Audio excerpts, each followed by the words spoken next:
Distractions.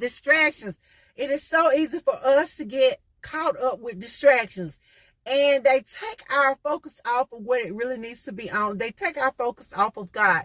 Give you a good example. Several months ago, I went to church and there was a little girl. She was really cute. She had her hair. She had these beads on her braids and they were really pretty. But she spent the whole church service click-clacking those beads like little girls do because they're really fascinated with these beads they have on their hair.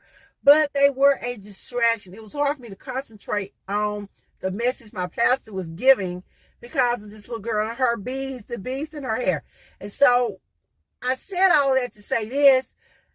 They make noise, the beads, and not just beads, but distractions. We can be so easily led off by the things of the world, but we have to be able to keep our focus centered on God. When I look at celebrities they start off humble. They have those humble beginnings. They start off slow. They begin to pick up momentum. They begin to make all of this money and do all these things, and suddenly they get distracted. They go from being those people that we love, from being those down-to-earth, easy to get along, Christian, wholehearted people, to try to impress others. I'll give you an example, and I'm not going to call anybody's name. But I was listening to some music recently, and I fell in love with the musician. His voice was just awesome. I was like, oh my gosh, who is this guy? And so he was singing with another group, another gospel or contemporary gospel group. And so I started to research him. I wanted to hear some more of his music, and I discovered him. And as I was listening to his music, I also discovered that there had been a little controversy around this particular singer. But when I went back and I was looking at the videos he made earlier and all the other things he done, when he started out, he was basically wearing t-shirts and jeans, or t-shirts and slacks and all this other stuff. And then as his career had begun to progress and he become more famous and to gather a lot more spotlight, the clothes changed. And I don't have anything against the clothes changing. He began to do some things that were not quite in line with what he had originally began to do. And I said, I told my sister, who I talked to a lot, that this guy has obviously become a victim of being distracted. He's gathered a lot of momentum. He's attracted a lot of attention. And so the enemy has decided to send a lot of things his way to take his focus off of what it's supposed to be on and to put his focus on things of the world. So instead of talking about this person or still saying bad things about him, I identified that there was a problem, and he became a person that I have placed on my prayer list. I am praying for him. I will continue to pray for him. I was not a follower of his on social media or in any shape, form, or fashion other than he suddenly showed up with a band I liked, a group, and I began to like him and began to research him. So I will be following him and following his career and seeing how he evolves through the process of time. However, I have to say this. I cannot just throw this person on the bus. I cannot talk negatively about them. I will be praying for him because that's what he needs. He needs prayer because he has become distracted. Money and fame have caused him to become distracted. The enemy has sent some distractions to him. And I want him to be successful. He's going to be successful. So I am giving him my prayers and my support. And what I want to say about that, or about things in general, is we have to make sure that we don't become distracted. When we start off humble, it's easy to pray. As T.D. Jakes said one time in one of his videos, it's as easy to pay your tithes when you're going to make a lot of money. He said when it's not a whole lot, it's easy to give the money.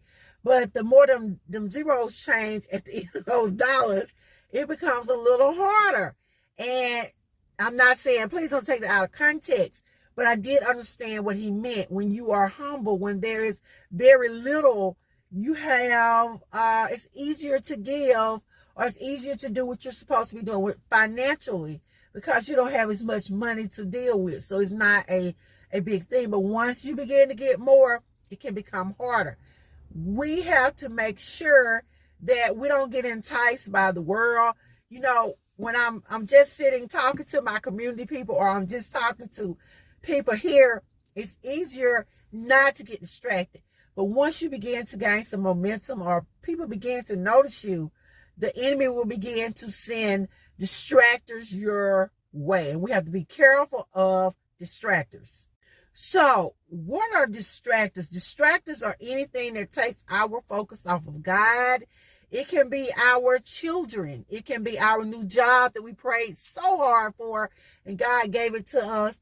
And yet now it is taking up so much of our time, or we're giving so much to that job of trying to be successful until we've forgotten our source. We've forgotten who gave us the job. We've forgotten who gave us the children. It can be that new car that we prayed for and God blessed us with. We have to make sure the car is clean. We have to wash the car. We have to do this for the car. We're doing all these things, and yet we're not making it to church like we were when we were in the old car. Or it can be that beautiful new home that God has blessed us with, and we're so focused on being in our home or keeping that home clean or doing something else that we're forgetting about God. Or we can get so caught up in news and the media, what they're talking about is going on in the government or what's going on in other places, till we are distracted. And hey, let's be honest, I was finna say if you're young, and it doesn't matter if you're young or old, you can be distracted by other people. They can be those those nice looking people. The devil knows what you like. He knows what tempts you or what is enticing to you. And that's what he's going to send to you as a distraction. So as Christians, we have to make sure that we don't get shiny object syndrome. I think that's what they call it. These shiny things attract your attention. And it doesn't have to be just shiny things. They just literally, but that's what they call them. Things that attract your attention to the point that you forget what you're supposed to be focusing on.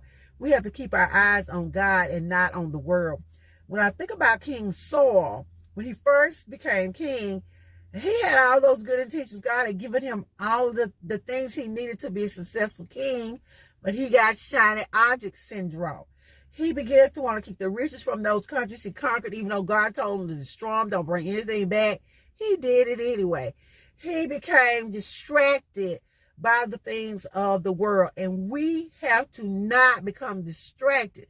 If we're going to be successful as Christians, if our testimony is going to be real, we have to hold fast our faith and not be distracted by the temptations of the world. And so this was the Wonder Shields with Took You Life Lessons today, talking about distractions. So let's make sure that we don't get caught up or enticed by distraction. I'll see you guys in the next video.